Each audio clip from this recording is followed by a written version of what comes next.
Can you tell us about David and how he fits into the whole setup of Safe House? Yes, David is a prison officer. He's a very good prison officer. He's had a long, reasonably distinguished career in it. He's moved around different prisons, so he's aware of the prison population as a whole, I think. He's someone that's got a kind of overview of it. He's off work at the moment due to a bad back, or is he? And so there's a secret about that will kind of be released slowly through the series. What was the appeal for you when you first read about it? When I first read the script, I just thought it was one of the best I'd read in ages, and I thought it was, it was really interesting, and it wasn't about procedure and paperwork, and it wasn't in a cop shop, and it was in this amazing landscape which seemed, even on the page, really epic. I could see it very clearly, and all the characters had something to discover, something to reveal, and it wasn't overwritten. It was ambiguous, and it seemed very real to me. We heard you actually climbed up a mountain, you and Chris. What was that like? Yeah, we had a jeep that took us up most of the way, but a jeep that was going up like that on slate, which was quite hairy, and I think the driver wanted to show us how fast he could do it, and he certainly did. But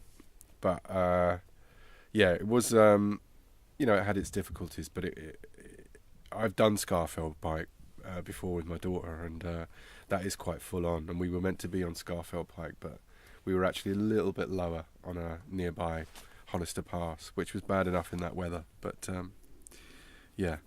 it can be very extreme up there. Did you bond with Christopher on the yeah track? Yeah, he's great, and I just think he's done an amazing job, and he's very he's kind of like plays it very simply, which I think is great, and it really chimed with the director, who's we just got to the essence. It seemed that we got to the essence of things very quickly. It was that kind of shoot which I really enjoyed.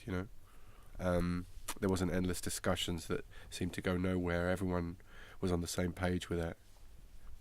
And what was it like working with Nicola? Because you've worked together before, haven't you? Yeah, it was great. Yeah, she's fantastic, so truthful, and brilliant to work with her again. It's been about 10 or 12 years since we did that afternoon play, and that we had a lot of fun on. But it was really good. It's another northern role for you. Do a lot of people think you are actually from the north quite often? Sometimes they used to, certainly. There was a run of work that I did for about 10 years where I was just northerners. They often do, yeah. Do you still get a lot of Declan shouted out at you rather than Jason? Occasionally, yeah.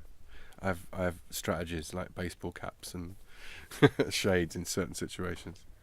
Were you glad the door was left open, or would you, part of you, rather it was shut? Yes, I am glad, and I'm glad because I think because of the nature of the way soaps work, it's very predictable. Everyone gets to hear about someone leaving for whatever reason, and then it's like, right, what's it going to be? A truck, a disease, what's going to happen? And I think that's boring, and so everyone expected that, and I don't think they did expect that he would nearly die, then come back, and then not die, and so we were trying to kind of, be a bit surprising with it. So I am glad for that reason, yeah. We've heard you've been writing a novel. Can you tell us a bit about that? Yeah. It's a story about an artist, a painter, and it's a story of his life, and we kind of begin at the end of it and then start again and go round, and it's about his relationships and his rivalry with his best friend, who's a conceptual artist and who's very successful.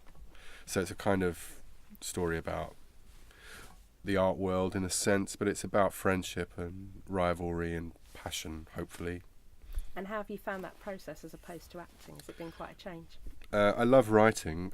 Honing a novel is a beast of a thing, and it's taken me a lot longer than I thought it was going to. But I have been very busy, and I have a family, so that's all of that factors into making it even more difficult. But I'm on the second draft, and I can see the light at the end of the tunnel.